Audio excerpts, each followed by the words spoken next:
अस्सलामुअलैकुम। Economy in focus के साथ मैं हूं आपकी मेज़बान शाज़िया खान। नाज़रीन, कुफर टूटा खुदा खुदा करके, यानी कि मुल्क में जो गैर यकीन एक हिजानी सी कैफियत थी, वो सूरत हाल कुछ तब्दील होती हुई नज़र आ रही है। अहम डेवलपमेंट्स हुई हैं। सबसे पहले तो एक डेवलपमेंट हमने देखा था, जिसका हमने कल प्रोग्राम में डिस्कस भी किया था, कि DGI पर की एक प्रेस कॉन्फ्रेंस हुई थी और बड़ा ही क्लियर मौक़िफ़ उन्होंने आवाम तक भी पहुंचाया था, पॉलिटिकल पार्टी तक भी पहुंचाया था और जो मुल्क दुश्मन अनासिर है उन तक भी पहुंचाया था। दूसरी अहम डेवलपमेंट ये हुई कि नेशनल असम्बली में जनाब वज़ीर आज़म मियां मोहम्मद शहबाज शरीफ साहब ने एतमाद का वोट हासिल किया है 180 अरकान से अरकान ने, और उनका शुक्रिया भी अदा किया और प्राइम मिनिस्टर साहब की कायदाना सलाहियतों पर भरपूर एतमाद का इजहार किया गया। बहुत अच्छी चीज़ें हैं। साथ साथ एक अहम डेवलपमेंट ये भी हो रही है कि PTI के साथ हुकूमत जो है वो मुज़ाकरात कर रही है। कल एक दौर हुआ था, आज एक दौर होना था, लेकिन अभी तक उसकी इत्तलात तो नहीं आई। लेकिन कल के दौरे के हवाले से बात कर लेते हैं कि PTI ने 3 कंडीशंस लगाई थी, जबकि हुकूमत अनकंडीशनल मुज़ाकरात करी थी। हाँ, ये ज़रूर उन्होंने कहा था कि हम जो हमारी कोलिशन पार्टीज़ हैं उनके साथ हम मुशावरत ज़रूर करेंगे। अब सवाल आज यहाँ ये उठाएंगे कि क्या PTI मुल्क की मौजूदा सूरत हाल को देखते हुए कुछ लचक पैदा करेगी या फिर वैसे ही उनका एक सख्त मौक़िफ़ जो हमने देखा है वही रहेगा। आज हम बात करेंगे आर्मी चीफ के दौरे चीन के हवाले से भी। बड़ा अहम उनका ये दौरा है और मौजूदा सिनेरियो में इसको खासी अहमियत दी जा रही है। और वैसे तो मुख्तलिफ सेक्टर्स पर मुख्तलिफ जहतों पर बात हुई है, लेकिन आर्मी चीफ से जो अहम एजेंडे पर चीन का दौरा है उसमें जो इकॉनमी थी वो सबसे टॉप एजेंडा था। और यकीनन चाइना भी जो है वो मौजूदा सियासी सूरत हाल, खासतौर पर मौशी सूरत हाल पर गहरी नज़र रख रहा है। साथ साथ हम बात करेंगे कि IMF के मुआहदे के हवाले से कल हमने बात की थी कि स्टाफ लेवल मुआहदा राना सनाउल्लाह साहब ने कहा है कि 7 से 10 दिन में हो जाएगा, लेकिन इस वक्त जो है जो तातुल है उस पर USA ने पाकिस्तान को यकीन दहानी कराई कि वो टेक्निकली उसकी मदद करेगा। और IMF ने जो सख्त रिफॉर्म्स लगाई हैं उस पर पाकिस्तान अब किस तरह अमल दरामद करेगा। साथ साथ एशियन डेवलपमेंट बैंक की जो रिपोर्ट है fact sheets of Pakistan economy, उसमें भी उन्होंने इकॉनमी सेक्टर पर रिफॉर्म्स लाने की बात की। तो आज हम बात करेंगे कि पाकिस्तान की मईशत में किन इस्लाहात की ज़रूरत है, मौजूदा हुकूमत या पिछली हुकूमत क्यों हिचकिचाहट का शिकार है। लेकिन सवाल यहाँ यही पैदा होता है कि अब तक जो भी सियासत की गई है वो नज़रियात पर ही की गई है, मतलब मुफादात पर की गई है, नज़रियात पर कम की गई है और मुल्की मुफादात पर तो बहुत ही कम की गई है। पाकिस्तान की मईशत एक वक्त में 1965 की बात कर रही हूँ मैं, एक वक्त में आइडियल थी, इतनी मुस्तहकम थी कि जो तरक्की पजीर ममालिक थे वो इसको आइडियलाइज करते थे। और इस वक्त हम इस सूरत हाल में हैं, कहाँ हम बहुत सारी चीज़ों को मिसिंग कर गए। जी बहुत शुक्रिया। वैसे तो पाकिस्तान अपनी 75 साल तारीख़ में मुख्तलिफ बहरानों से गुजरा है, बड़े बड़े बहरानों का सामना किया है, लेकिन ये जो मौजूदा बहरान था ये मैं समझता हूँ कि सबसे गंभीर बहरान था, क्योंकि ये सिर्फ एक सियासी बहरान नहीं था, ये मुआशी बहरान भी इसके साथ था, इसके साथ आइनी बहरान भी पैदा हो गया, इसके साथ सिक्योरिटी की जो सूरत हाल थी वो भी पैदा हो गई। लेकिन मैं ये समझता हूँ कि इसका जो सबसे पॉजिटिव चीज़ आई है वो जो गुज़िश्ता रोज़ हुकूमत और अपोजिशन के दरमियान मुज़ाकरात है, जो एक टेबल पे बैठे, यही एक रास्ता है यहाँ से निकलने का। मैं ये समझता हूँ कि मौजूदा हुकूमत ने मैं बग़ैर ये लगी लिपटी के मैं ये कहूँगा कि इससे बड़ी कामयाबी के साथ इसको टैकल किया है इशू को। हर रोज़ हम ये सुन रहे थे कि पाकिस्तान डिफ़ॉल्ट हो रहा है, आज नहीं कल श्रीलंका की सूरत हाल है, ये हो रहा है, और बहुत सारे बहरान एक साथ उसको। फिर हुकूमत भी एक इत्तेहादी हुकूमत, जो एक सिंगल पार्टी हुकूमत नहीं थी जिसमें 12-13 जमातें शामिल हैं, लेकिन उन्होंने अपनी कमिटमेंट पे मैं समझता हूँ कि वो पूरे उतरे हैं और उन्होंने मुल्क को बहरान से निकालने के लिए जो कोशिश की है उसके पॉजिटिव रिज़ल्ट्स आना शुरू हो गए हैं। सबसे बड़ा रिज़ल्ट हमारे सामने आया कि जो करंट अकाउंट था वो नवंबर 2020 के बाद पहली दफ़ा सरप्लस में आया, कोई $654 मिलियन सरप्लस हुए। तो एक ये जो रिफॉर्म्स थोड़ी बहुत हुई और थोड़ी बहुत जो टाइट मॉनेटरी पॉलिसी और दीगर चीज़ें जो लाई गई, तो उसके नतीजे के अंदर जो है बेहतरी के आसार पैदा हुए। अब मुज़ाकरात शुरू हुए हैं हुकूमत और अपोजिशन के दरमियान। मैं ये समझता हूँ कि तमाम पॉलिटिकल फोर्सेस को ये बात बिल्कुल जो है इस पे यकीन रखना चाहिए कि यही वाहिद रास्ता है आगे निकलने का, और सियासी पार्टियों को शेवा भी यही होना चाहिए। अब जो मुज़ाकरात से पहले शराइत रखने की कोशिश की जा रही है और शराइत की बात की जा रही है, मैं समझता हूँ कि ये बिल्कुल सही अप्रोच नहीं होगी। बग़ैर शराइत के सिर्फ इलेक्शन पाकिस्तानी और मफादात, सिर्फ इलेक्शन और इलेक्शन। पाकिस्तान के मफादात उसको मद्देनज़र रखें, एक टेबल पे बैठें। कोई मसला नहीं है, कोई पार्टी आज थोड़ा सा लूज़ करेगी, कल उसको मौका मिलेगा, वो दोबारा विन करेगी, उसको मौका मिलेगा। तो इनको ये देखना चाहिए कि मुल्क पाकिस्तान फर्स्ट, पाकिस्तान को सबसे पहले उसका मफाद फर्स्ट है, उस पे बात करें। तो मैं समझता हूँ कोई मसला नहीं है, इंतखाबात भी हो जाएंगे, नई हुकूमत भी बन जाएगी और उसके साथ साथ मुआशी बेहतरी भी आ जाएगी। ठीक है। तो सर खालिद साहब, आर्मी चीफ साहब का दौरा है चीन बड़ा इम्पोर्टेंट दौरा है और चीन पाकिस्तान की स्पेशली इकोनॉमी की जो सिचुएशन है उसको बड़ी कीनिंग ऑब्जर्वेशंस के साथ उसको देख रहा है, जायज़ा ले रहा है। इस वक्त आप क्या समझते हैं, कितना इम्पोर्टेंट है ये दौरा? और यकीनन पाकिस्तान में सियासी स्टेबिलिटी ना सिर्फ चीन के लिए बल्कि खित्ते के मुफाद में भी है, तो वो क्या मैसेज देना चाहेंगे चाइना? आपने बिल्कुल दुरुस्त फरमाया। पहली बात तो एक समझ लें, पाकिस्तान में जो सियासी हमारा दायरा कार है उसमें आर्मी की पोजीशन सिर्फ आर्मी की नहीं, बहुत स्ट्रॉन्ग पोजीशन है। ये एक ऐसा इदारा है जो पाकिस्तान के तहफ़्फ़ुज़ का भी यकीन दिलाता है और पॉलिटिकल स्टेबिलिटी का भी यकीन। बहुत से लोग उस पर एतराज़ भी करते हैं, लेकिन ये सही या गलत है ऐसा।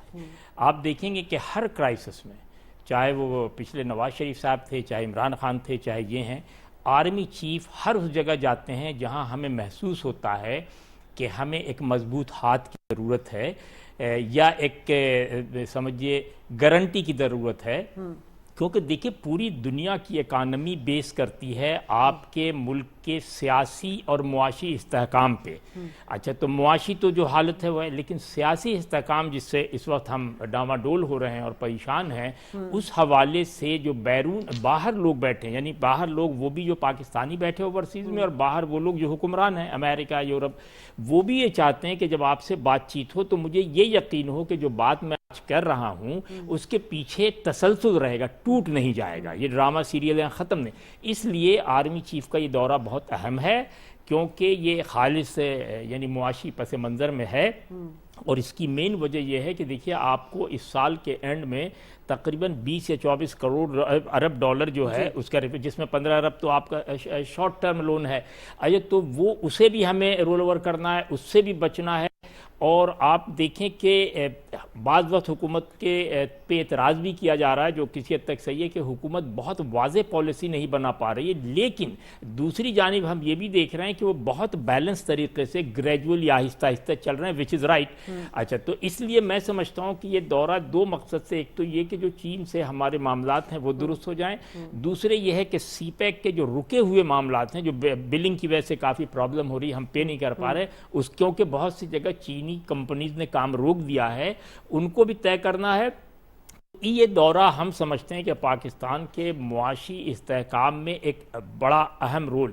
अच्छा, ये भी बहुत अच्छी बात है, खुशाइंद है कि ये पहली बार एक ऐसा आर्मी चीफ आया है जिसके बारे में दोस्त और दुश्मन दोनों का ख्याल ये है कि ये किसी भी मामले में सियासत में दखल नहीं देंगे। ये बड़ी यानी अच्छा साइन है, क्योंकि हम इसके आदी हैं, बल्कि फ़ौरन नारे ही लगा देते हैं इसी में। लेकिन इस हवाले से हम समझते हैं बहुत अच्छा।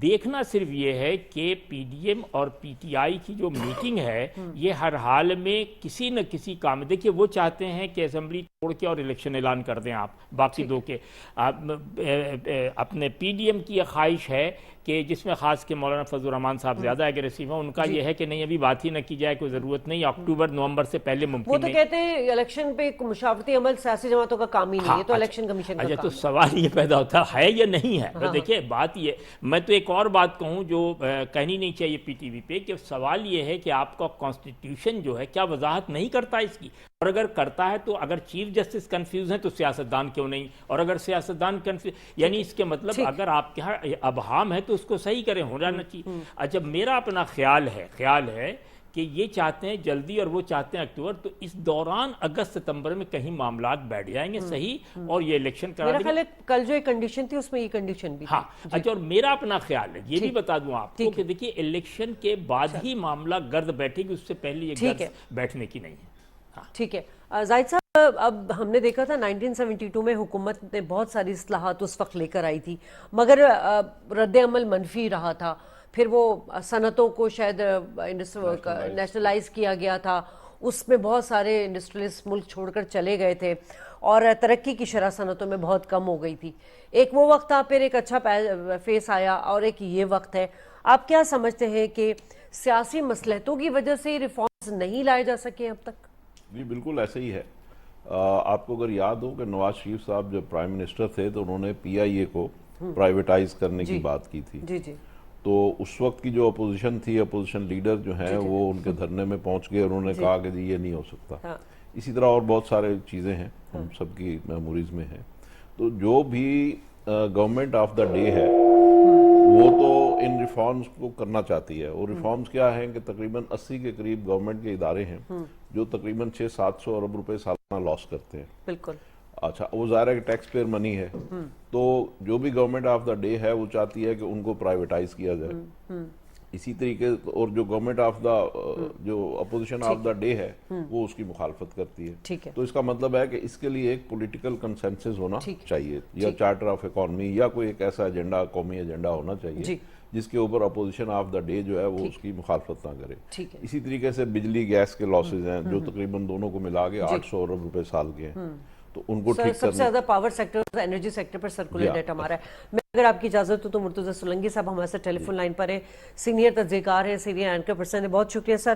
اس وقت جو آپ ڈیولپمنٹس دیکھ رہے ہیں ملک میں، ایک آئینی بحران تھا، معاشی بحران تو پہلے ہی سے تھا، سیاسی بحران بھی پہلے سے تھا. اب اس وقت جو ڈیولپمنٹس ہو رہی ہیں، کل پرائم منسٹر صاحب نے اعتماد کا ووٹ لیا، D G I S P R کی پریس کانفرنس، آرمی چیف اس وقت چین میں ہے، اور اسپیشلی اس وقت جو مذاکرات چل رہے ہیں حکومت اور پی ٹی آئی کے، آپ کیا اس پہ اپنا تبصرہ کریں گے؟ دیکھیں، اس وقت پاکستان اپنی تاریخ کے ایک ایسے موڑ پر ہے جہاں پر ایک بحران نہیں بلکہ متعدد بحران آپس میں جڑ گئے ہیں. معاشی بحران، سیاسی بحران جو کہ اپنی انتہا پر ہے، جو سیاسی تقسیم یا پولرائزیشن اس وقت جتنی ہے پاکستان کی تاریخ میں کبھی نہیں تھی. اور ساتھ ہی آپ یہ بھی دیکھیں کہ دہشت گردی جس کو بڑی حد تک ختم کیا گیا تھا وہ دوبارہ سر اٹھا رہی ہے. اور پھر ہمارے جو ریاستی ادارے ہیں ان میں جو عوام کے اعتماد کی جو کمی ہے وہ بھی اپنی انتہاؤں تک ہے. تو آپ اور ہم دعائی کر سکتے ہیں کہ یہ جو مذاکرات ہوئے ہیں ان کا کوئی نتیجہ نکلے، لیکن آپ یہ بھی غور فرمائیے کہ آج جب دوسرے دن یہ مذاکراتی ٹیم بیٹھی ہے تو اس سے پہلے عمران خان نے جس نے اپنی ٹیم بھیجی اس نے اپنی ہی ٹیم پر عدم اعتماد کا اظہار کیا اور کہا کہ اگر یہ ستمبر اکتوبر میں الیکشن کرانے ہیں تو پھر ان مذاکرات کی کوئی ضرورت نہیں. تو میں کوئی بہت زیادہ پر امید نہیں ہوں ان مذاکرات کے حوالے سے. اچھا ٹھیک ہے سر، لیکن آپ کیا سمجھتے ہیں کہ حکومت کی کوشش بھی رہی ہے کہ کسی طرح یہ ہیجانی کیفیت ختم ہو اور ملکی معیشت کو اور ملک کی خوشحالی کے لیے کام کیا جائے، لیکن سوال یہاں پر آتا ہے کہ اب آرمی چیف کی جو ڈی جی آئی ایس پی کی جو پریس کانفرنس تھی کہ فوج کو سیاست میں نہ گھسیٹا جائے، بڑا انہوں نے کلیئر ایک موقف دیا. اور ابھی ہم نے دیکھا کہ پاک فضائیہ سوڈان میں جو خانہ جنگی 110 دوبارہ دوسری بار جو ہے وہ لے کر آیا ہے پاکستانیوں کو. فوج تو اور ہمارے جو دیگر ادارے ہیں وہ تو اپنا کام کر رہے ہیں اس وقت، لیکن اگر یہ ڈیڈ لاک اسی طرح قائم رہا تو پھر معاشی طور پر کیا استحکام آئے گا؟ دیکھیں، آپ کے ساتھ جو صاحب بیٹھے ہیں انہوں نے آپ کو بہت تفصیل سے معیشت کا حال بتایا کہ ہماری اس وقت جو جی ڈی پی ہے اس کی گروتھ کتنی نیچے آ گئی ہے. ہمارے قرضے، آئی ایم ایف کا پروگرام، باوجود اس بات کے کہ متحدہ عرب امارات اور سعودی عرب نے جو ایکسٹرنل فنڈنگ کے لیے جو گیپ تھا اس کو پورا کرنے میں مدد کی ہے، لیکن اس کے باوجود معاملات اسی طرح سے ہیں. اور یہ معاشی حالت جو ہے وہ پچھلے ایک سال کی پیداوار نہیں ہے، یہ کئی دہائیوں کی ہماری پالیسیوں اور خاص طور پر پچھلے جو 4 سال جو گزرے ہیں اس میں جو کچھ کیا گیا اس کا نتیجہ ہے. تو بھگت تو عوام رہی ہے اور مزید بھگتیں گے اگر ہم یہ اس سیاسی بحران کو حل نہیں کریں گے. سیاسی عدم استحکام نے اس معاشی بدحالی میں ایک اہم کردار ادا کیا ہے. تو بس اب ہم یہی کر سکتے ہیں، خواہش کر سکتے ہیں کہ ان کو عقل آئے، کیونکہ पीटीआई के अंदर काफी लोग हैं जो कि अक्लमंद हैं, जो कि तजर्बाकार हैं, जो इन तमाम सियासी जमातों से गुजर के आए हैं, लेकिन जो वीटो पावर है इमरान खान के पास, उसके नतीजे में मुल्क जो है वो मजीद तबाही की तरफ जा रहा है। इमरान खान साहब का तो नजर यही आ रहा है कि नजरियात पर और सियासी मुफाद के लिए वो ज्यादा इस वक्त जो है वो इंटरेस्टेड लग रहे हैं। इस वक्त आर्मी चीफ साहब चीन के दौरे पर हैं और जिस तरह मुख्तलिफ जहतों पर बात हो रही है, प्रायोरिटी दी गई है इकोनॉमी को और एजेंडे में शामिल है। आप क्या समझते हैं कि चीन जो है इस वक्त, क्योंकि देखिए पाकिस्तान में अनस्टेबिलिटी रहेगी तो वो न सिर्फ पाकिस्तान के लिए बल्कि खित्ते के मुफाद में भी नहीं होगा, और चीन इस वक्त जिस तरह इकोनॉमी एक मईशत को लेकर जिस तरह अपना किरदार अदा कर रहा है पूरी दुनिया में, फिर सालिसी का किरदार अदा कर रहा है ईरान और सऊदी अरब के साथ, एक जियो पॉलिटिक्स में भी नुमाया किरदार अदा कर रहा है, क्या वो इस तमाम चीज़ों को देख कर, लाजमी सी बात है उनको भी कंसर्न होगा, तो इस हवाले से बताइएगा। देखें, जो चीन के साथ हमारे जो सदाबहार किस्म के जो ताल्लुकात हैं उसमें कोई गड़बड़ तो नहीं होने वाली, लेकिन चीनी जिनकी एक अच्छी खासी सरमायाकारी है पाकिस्तान में सीपैक के शुरू होने के बाद, तो उन्हें भी तशवीश होगी कि पाकिस्तान अगर सियासी इंतशार की तरफ जाता है, मईशत इसी तरह से दिगरगुं होती है तो उनको भी एक तरह से नुकसान होगा। तो वो हरगिज नहीं चाहेंगे कि पाकिस्तान के जो हालात हैं वो खराब हों, तो वो जिस हद तक पाकिस्तान की मदद कर सकते हैं वो करेंगे। लेकिन जो हकायक हैं वो ये है कि दुनिया इस वक्त एक नई सर्द जंग का शिकार है। चीन बमुकाबला मगरबी ताकतें जिनकी सरबराही अमेरिका कर रहा है, तो हमारे लिए ये बहुत मुश्किल है कि हम एक ग्रुप के साथ बैठ के दूसरे के बिल्कुल खिलाफ हो जाएं। तो हमारा जो एक तवाजुन कायम करने का एक जो बैलेंसिंग एक्ट है वो एक हमारे लिए बहुत मुश्किलात पैदा कर रहा है, और ये मुश्किलात इस वजह से भी बढ़ रही हैं कि हमारी जो मुआशी हालत है और जो सियासी अदम इस्तेहकाम है वो उसमें एक रुकावट है। ठीक है, बहुत शुक्रिया मुर्तज़ा साहब, आपने हमें वक्त दिया। अहमद साहब, एक बात तो ये कि जो इत्तेहादी सियासत है ये न सिर्फ जमहूरी इर्तिका के लिए बल्कि मुल्क की मईशत के लिए भी बहुत अहम रोल अदा करती है, मगर इस तरह का अभी जैसे मुर्तज़ा साहब ने एक ब्रेकिंग ही दी एक तरह से कि उनकी जो नॉलेज में है कि ये उनको अपनी ही टीम पर एतमाद नहीं है इमरान खान साहब को, तो ये मामला फिर कैसे सेटल डाउन होंगे और इसका नुकसान कितना होगा, क्योंकि हमें भी बैनुल अक़वामी अदायगियाँ करनी है जून में, साथ साथ IMF के साथ हमारा डेडलॉक, वो भी इस्लाहात चाह रहा है। एशियन डेवलपमेंट बैंक की रिपोर्ट भी आई है, वो भी कहते हैं इकोनॉमी सेक्टर में इस्लाहात लाएं। हुकूमत जो है वो काम करना चाह रही है, लेकिन लाजमी है इन सब तमाम चीज़ों में वो फंसी हुई है। मैं ये समझता हूँ कि PTI के अलावा जो बाकी जमातें हैं वो चूँकि बहुत पुरानी हैं, उन्होंने मुख्तलिफ अदवार में तजर्बात से बहुत कुछ सीखा है, वो खासे मेच्योर सियासतदान हो चुके हैं, वो तमाम मामलात को समझते भी हैं और उनके पॉजिटिव और नेगेटिव इम्पेक्ट के बारे में वो वेल अवेयर भी हैं।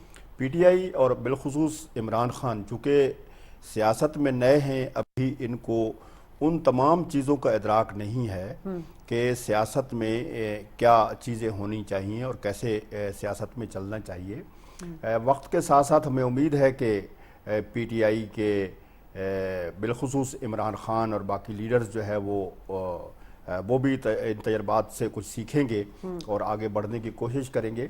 देखिए, जमहूरी सोसाइटी के अंदर ये सियासी जमातों को समझ लेना चाहिए कि जमहूरी अंदाज के अलावा किसी और अंदाज को अपनाना खुद उनके लिए नुकसानदेह होता है और वो आगे नहीं बढ़ सकते। वक्ती तौर पर वो बेशक उनको बहुत ज़्यादा पॉपुलैरिटी भी मिलने का इम्कान होता है और वक्ती तौर पर बहुत ज़्यादा उनकी तशहीर भी होती है, लेकिन ये देर पा नहीं रहती है। देर पा सिर्फ वही लोग आगे बढ़ते हैं, वही पार्टियां आगे बढ़ती हैं जो परफॉर्म करती हैं, जिनके अकाउंट में ये होता है कि उन्होंने अपने अदवार में इस कौम को क्या दिया है। अब हम अगर देखते हैं तो 4 साल के दौरे हुकूमत में PTI ने कोई बड़ा प्रोजेक्ट इस कौम को नहीं दिया, जबकि उसके मुकाबले में PMLN को देखें तो उन्होंने मोटरवेज दिए, उन्होंने पावर सेक्टर के अंदर बेतहाशा काम किया, तो उनके क्रेडिट में बहुत सारी चीज़ें हैं। इसी तरह पीपल्स पार्टी है, पीपल्स पार्टी ने सिंध के अंदर हेल्थ के शोबे के अंदर बहुत शानदार काम किया है, रोड इंफ्रास्ट्रक्चर के बारे में बहुत शानदार काम किया। तो इनके इन सियासी पार्टियों के क्रेडिट में कुछ चीज़ें हैं अवाम को बताने के लिए, अवाम के पास जाने के लिए उनको कि हम क्या काम करते हैं। तो मैं ये समझता हूँ कि अब कौम बाशऊर हो चुकी है और कौम ये देखती है कि उसी पार्टी बिलाखिर उसी पार्टी को कामयाबी मिलेगी जो परफॉर्म करेगी, जो लोगों के मसाइल के हल कर सकेगी और जिनसे अवाम को तवक्कुआत ठीक है। खालिद साहब, इस बार शहबाज शरीफ साहब ने ना चाहते हुए भी सख्त फैसले लिए क्योंकि लेने पड़े, जबकि हमने पिछले अदवार में देखा है कि हुकूमतें सख्त फैसलों से हिचकिचाहट का शिकार रहीं। वजह यह है कि वो अपने वोटर्स को खो देते या कोई ऐसा गैर मकबूल फैसला करते तो अवाम में उनकी पॉपुलैरिटी कम हो जाती। ये पीटीआई हो या नून लीग हो या कोई भी दीगर जमात हो, क्या कोई भी इलेक्शन के बाद जमात आएगी उसके लिए काबिल कबूल सूरत हाल होगी जो इस वक्त है? देखिए, काबिल कबूल तो इनके लिए भी नहीं थी और उनके लिए भी नहीं होगी। बाज़ वक्त शतरंज की चाल में इस तरह मोहरे चल जाते हैं कि आप बहुत सी चीज़ चाहते हुए भी नहीं चाहते हैं और नहीं चाहते हुए चाहते हैं। ये जब इमरान खान साहब को हटाया गया या नो कॉन्फिडेंस वोट लाया गया तो उस वक्त जनरल वो अपने शोहरत के सबसे निचले लेवल पे पहुंचे हुए थे। ठीक है। आम कयास यही था, बड़े बड़े जो जोगादरी सियासी बैठे उनका ख्याल ये था कि ये बिल्कुल निचली सतह पर देखा यही जा रहा था। लेकिन किसी को, मैं आपको, लोग चाहे जितनी बातें बनाए, मैं यकीन से कह सकता हूं कि ये आज के जो पीडीएम के लोग बैठे हैं इनमें से किसी को ये अंदाज़ा नहीं था कि वो ऑल ऑफ ए सडन कुर्सी से हटने के 2 महीने के अंदर इस तरह मास में पॉपुलर हुए। और जो है, देखिए, माने या ना माने एक अलग है, लेकिन इमरान खान की आवाम में जो पॉपुलैरिटी है उससे हम इनकार तो नहीं कर सकते, लीडर हैं। अब पीएमएलएन या पीडीएम के पास सिर्फ एक ही तरीका है, दो, यानी एक तो ये कि वो अच्छा काम करें और दूसरे ये है कि किसी तरीके से इकानमी को कंट्रोल कर ले, यही उनकी कामयाबी है। और जिस पे वो कर रहे हैं, सुबह से रात तक काम कर रहे हैं, इसमें तो कोई शुबा नहीं है। जिस क्राइसिस से वो मुल्क को चला रहे हैं, आईएमएफ से भी कर्जे नहीं मिले हैं, कि सारे आपको पता कि इंडस्ट्रीज हमारी ठप हो रही हैं, इंपोर्ट हमारा बंद है, एक्सपोर्ट कम हो गया, लेकिन उसके बावजूद हुकूमत जो है घर के अंदर ही इधर के पैसे उधर के पैसे करके, जिनको जो होता है ना सुगड़ माएँ करती हैं घर में, मैनेज करे, which is a very good success. तो मैं ये समझता हूँ कि अभी भी हल यही है, चाहे वो पीएमएलएन हो, पीडीएम हो या पीटीआई हो, कि इलेक्शन ही सोल्यूशन है, भले इसमें कोई आए या कोई जाए, क्योंकि इसके अलावा जमहूरी तर्ज अमल कोई और नहीं। अच्छा, इंपॉर्टेंट बात जो अहमद साहब ने अभी कही कि देखिए इमरान खान का तजुर्बा भी नहीं, हकीकत तो वो तो ज़ाहिर है डिफरेंट करिस्मेटिक पर्सनैलिटी क्रिकेट के हवाले से, लेकिन मैं ये भी आपसे कहूँ, ज़रा सा इख्तलाफ करने की जसारत करूँगा कि पाकिस्तान में जमहूरी मिजाज कभी रहा ही नहीं, क्योंकि आपके यहाँ जमहूरियत का न कोई स्कूल रहा न कोई पॉलिटिकल पार्टी रही। तो नतीजा ये है कि हमारे यहाँ शख्सियत परस्ती बहुत ज़्यादा है, हर पार्टी अपने लीडर को अनदाता समझती, जिसकी वजह से सारी प्रॉब्लम्स हो रही। बहुत सी जगह हम मसाइल पे गुफ्तगू करने की जगह पर्सनैलिटी पे करते हैं। अभी भी आप देख लीजिए हालिया सोशल मीडिया और सब। लेकिन फिर मैं यही कहूँगा कि अगर तो इन दोनों की बातचीत कामयाब हो जाती है तो ये अवाम की बेहतरी है, क्योंकि इस तरह जो बाहर ममालिक बैठे हुए हैं जिनके यहाँ नो कॉन्फिडेंस है, वो जैसे मैं आपको तो आईएमएफ उस वक्त तक आपको नहीं कर्जे देगी चाहे आप जितनी बातें बना ले, जब तक या तो आपके यहाँ कंप्रोमाइज नहीं हो, ऐलान नहीं हो, या जब तक बजट पेश नहीं हो, नहीं करेंगे। अच्छा, यूं कहने के तो हम हर बार कहते हैं कि इंशाल्लाह अगले हफ्ते हो जाएगा, अगले हफ्ते, सितंबर से ये अप्रैल आ गया, और मैं फिर कह रहा हूं कि आईएमएफ हरगिज नहीं देगी, क्योंकि आईएमएफ को ये पता होना चाहिए। आईएमएफ इसलिए भी नहीं दे रही कि 2019 में जो $6.5 मिलने थे, तो वो आपने आधे भी नहीं मिले उसके अंदर, तो क्योंकि वो मुआहदा शिकनी की गई ना पीटीआई की देखिए ना, एक आदमी आपको कर्ज देता है तो उसको गारंटी चाहिए ना भाई कि भाई आप कर्जे वापस करेंगे। आईएमएफ, अच्छा ये भी बता दे, जो आईएमएफ का हमने हौला खींचा कि बड़े जालिम लोग हैं, सख्त, ऐसा कुछ भी नहीं, उनका एक सिस्टम है, वो हमारी भलाई के लिए करते हैं। ये जो सारे पाबंदियां लगाते हैं वो हमारी बेहतरी के लिए, ताकि उनके पैसे से क्यों। चले, आपने एक जसारत की, मैं भी एक जसारत कर लूं कि देखिए जमहूरी इर्तिका के लिए सियासी इत्तेहाद बहुत जरूरी है। आपने लेजिस्लेशन नहीं की, जो भी पॉलिटिकल पार्टी आती है वो पॉलिटिकल माइलेज देने की कोशिश करती है, डेमोक्रेसी को तो प्रिवेल किया ही नहीं गया। जाहिद साहब, आईएमएफ से जिन रिफॉर्म्स, जो रिफॉर्म्स मतलब पर इत्तेफाक करना पाकिस्तान को कह रहा है या पाकिस्तान से उसकी डील हुई है, जिन सेक्टर्स पर रिफॉर्म्स करने के लिए, वो आसान नहीं है। लेकिन अहम बात यह है कि पाकिस्तान को मजबूत मालियाती बुनियादों पर वापस लाने के लिए मजीद कर्जों में फंसने के बजाय अपने वसाइल इस्तेमाल करने के लिए सख्त कड़वा घूंट पीना पड़ेगा। یہ تو obvious ہے جی، اور IMF بھی آپ کے اوپر یہی زور دے رہا ہے. اگر آپ ورلڈ بینک کی رپورٹ بھی پڑھ لیں تو اس میں یہی کچھ ہے. اور اب یہ حکومت کر کیا رہی ہے؟ دیکھیں پچھلی حکومت نے $80 ارب کی امپورٹ کی اپنے دور میں، اور انکم تھی ان کی $60 ارب کی. تو $20 ارب کا جو خسارہ تھا کرنٹ اکاؤنٹ میں، اس کی وجہ سے ان کا GDP جو ہے وہ 6% پہ گیا. ٹھیک ہے. ادروائز ان کے جتنے معاشی اشاریے تھے وہ اسی کا ڈھول پیٹ رہے کہ سارے ہمارے وقت میں نیگیٹو جی ڈی تھے. پی ہماری تو اتنی اوپر یہ اس کا جواب کوئی ان کو دیتا نہیں کہ بھئی یہ جو آپ نے $20 ارب کی ایکسیس امپورٹ کی، اس کی وجہ سے آپ کا اس میں $4 ارب کی تو گاڑیاں منگوائی انہوں نے، $17 ارب کے انہوں نے فوڈ آئٹم ایگریکلچر آئٹم منگائے. تو اس کی وجہ سے آپ کا GDP جو تھا وہ اوپر گیا. اب بات یہ ہے کہ اس ساری چیز کو اس گورنمنٹ نے یہ جو اپنا پولیٹیکل کیپٹل جو لاس کر رہے ہیں، تو اس کی بنیادی وجہ یہی ہے کہ یہ جو اب انہوں نے امپورٹ کو روکا کیونکہ اس سال ان کی آمدنی ہے تقریباً $55 ارب. تو انہوں نے کہا جی ہم 55 سے 60 ارب ڈالر سے زیادہ اوپر امپورٹ نہیں جانے دیں گے.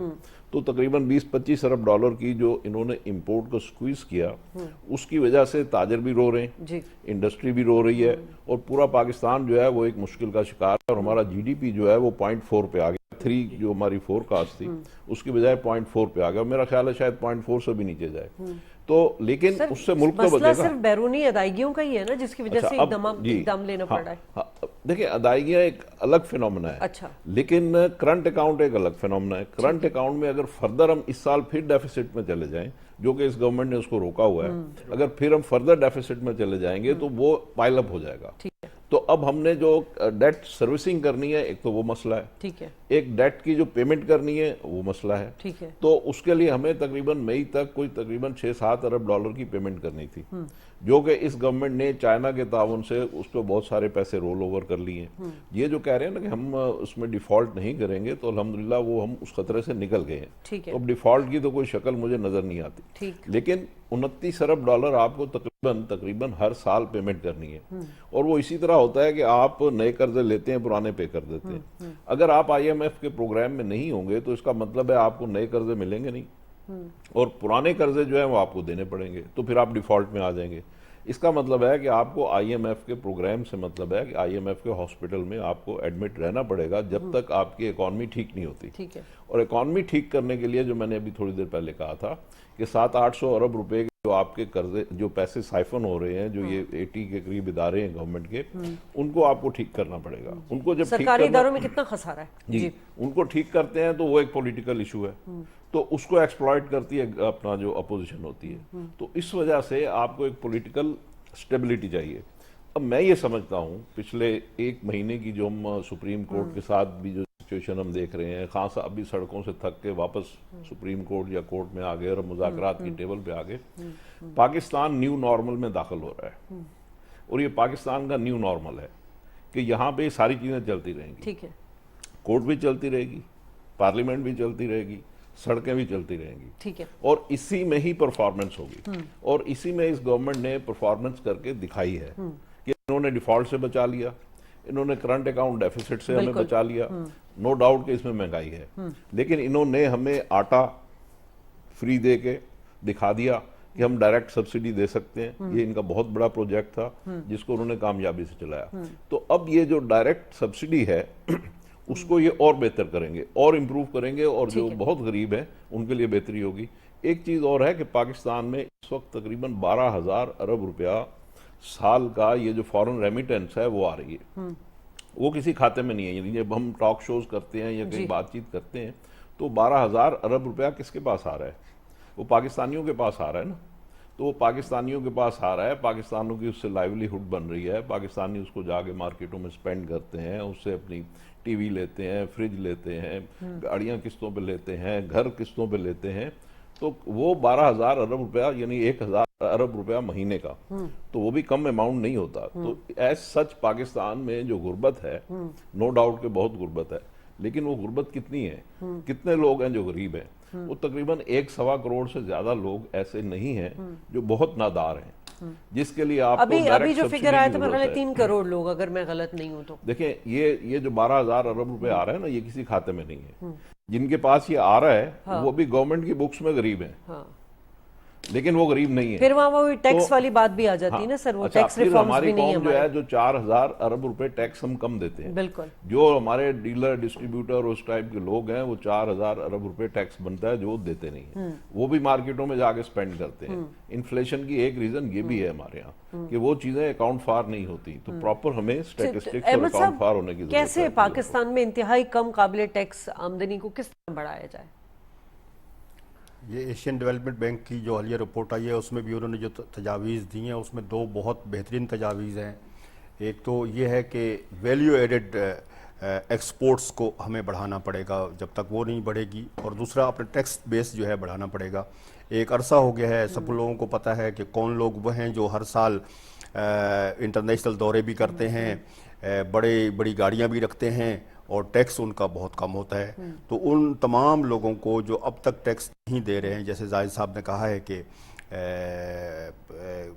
टैक्स नेट के हवाले से बात की है, तो अगर पाकिस्तान में लोग अपने जितना उनके टैक्स उनके ज़िम्मे आता है टैक्स लोग देना शुरू कर दें, तो मैं समझता हूँ कि बहुत सारे मसाइल जो फिस्कल डेफिसिट के मसाइल हैं हमारे, वो हल हो सकते हैं। और जो हमारे बैरूनी अदायगियों के और उसके जो बोझ है वो हम एक ही सूरत है कि हम एक्सपोर्ट्स को बढ़ाएं, और एक्सपोर्ट्स भी वैल्यू एडेड जो हमारे जो प्रोडक्ट्स हैं उनकी हम एक्सपोर्ट्स बढ़ाएं और इंपोर्ट सब्स्टिट्यूट करें और एक्सपोर्ट सब्स्टिट्यूट करें।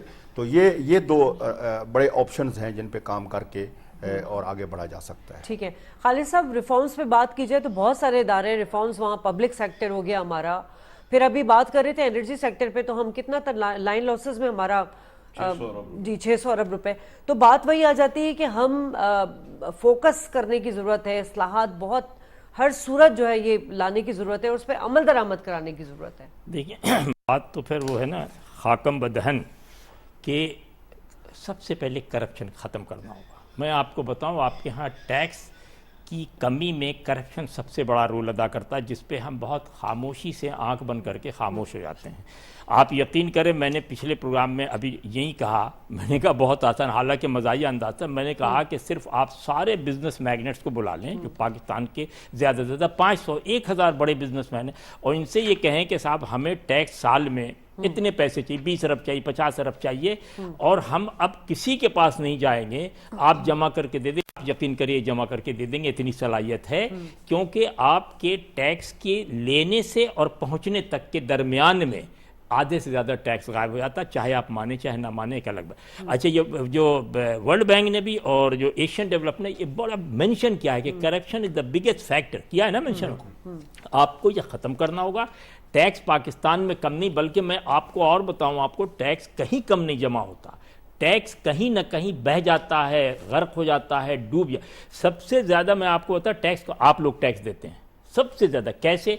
आप सैलरी आपकी आती, टैक्स कटी हुई होती, कोई माइकल लाल रोक नहीं सकता, हम तो आज़ाद है ना।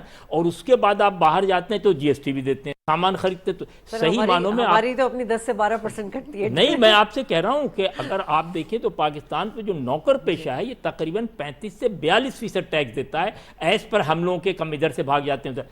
टैक्स देने को लोग तैयार हैं, और ये जैसे अक्सर लोग कहते हैं लोग टैक्स नहीं देते, क्यों नहीं देंगे भाई? देखिए आमदनी होगी, टैक्स देंगे, लेकिन उनको यकीन होना चाहिए दो बातों का कि उनका टैक्स जहाँ जिनके पास ब्लैक मनी है, हाँ, वो टैक्स नहीं दे पाते, और ये जो छोटे जो हमारे ताजिर होते हैं वो इनवॉइस नहीं देते। बहुत सारी चीजें ऐसी मिसिंग है जो उनका अपना भी काम है देने का। नहीं, मैं फिर आपसे थोड़ा सा दिल खोलिए और उनसे कहिए कि भाई टैक्स तुम अपनी मर्जी से दे दो। आप मैं आपको बताऊं, सिर्फ बहुत बड़ी बातें छोड़ दे, कराची में तकरीबन 18 लाख पथारे हैं, यानी जो सड़क पे खाना दाल चावल हंडिया बेचते हैं, और आपको पता रोजाना 10,000 टैक्स तो वो भी दे सकता है। नहीं सुनिए, 300 रुपए रोजाना पुलिस को देते हैं, चाहे जाके इंटरव्यू कर लें आप उनसे। 9,000। तो सवाल ये है कि उनसे आप ये कहिए कि आप किसी को, मैंने ये बात कही थी चूंकि अमेरिका में देखा तो बताया, मैंने कहा बहुत आसान है कि जो साहब खड़े, खालिद फातमी साहब का ये ठेला है, शाजिया का ये ठेला, ये पता है कि शाहराह फैसल पे पोल नंबर 21 पे ये खड़े हैं, और ये 10,000 रुपए सिर्फ साल का देंगे, बस इनको कोई छेड़ेगा नहीं, ये दिन भर काम करेंगे। आप देख लीजिए टैक्स बढ़िया। तो टैक्स में करप्शन इज सर, इंडस्ट्री में कौन सी पॉलिसीज लाने की जरूरत है, मतलब? और सबसे बड़ी तो एक चीज होती है, रिफॉर्म्स में सिर्फ हुकूमत तो नहीं होती ना, दीगर सियासी जमातों को और पॉलिटिकल पार्टीज को एक पेज पर आना पड़ता है। دیکھیں بات یہ ہے کہ انڈسٹری میں تو انوائرمنٹ ہوتا ہے کہ آپ انیبلنگ انوائرمنٹ دیتے ہیں تو انڈسٹری پھلتی پھولتی ہے. اب ہمارے یہاں انیبلنگ انوائرمنٹ کی جب ہم بات کرتے ہیں تو پہلے کیا ہوتا تھا کہ اس میں دہشت گردی اور لا اینڈ آرڈر اور کراچی میں 12-15 آدمیوں کی روز کی شہادت, تو وہ ایک بہت بڑا قرض تھا ہمارے. اچھا وہ معاملہ ٹھیک ہوا تو اب ہمارے یہاں کیا ہے, اس وقت بھی بجلی نہیں تھی, گیس نہیں تھی, پھر بجلی اور گیس آ گئی, مگر وہ آ گئی لیکن نہیں آئی. کیوں نہیں آئی کہ جی وہ پتہ چلا کہ جی ابھی ہم فرنس آئل نہیں منگوا سکتے یا گیس نہیں منگوا سکتے, جی ہمارے پاس پیسے نہیں ہیں. بات یہ ہے کہ اس میں جو 600 ارب روپے کی چوری یا لائن لاسز میں ضائع ہوتے ہیں, اس کی وجہ سے 3 روپے پر یونٹ ہمارے ہاں بجلی مہنگی ہے. ٹھیک ہے.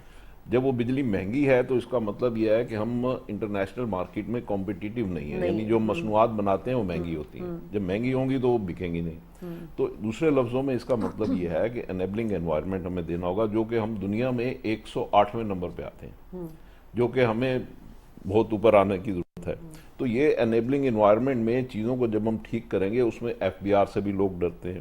اس میں ابھی فاطمی صاحب نے جیسے کہ کہا کہ جی آپ ان کو دے دیں, ان سے کہیں جی پورے ٹیکس دے دیں.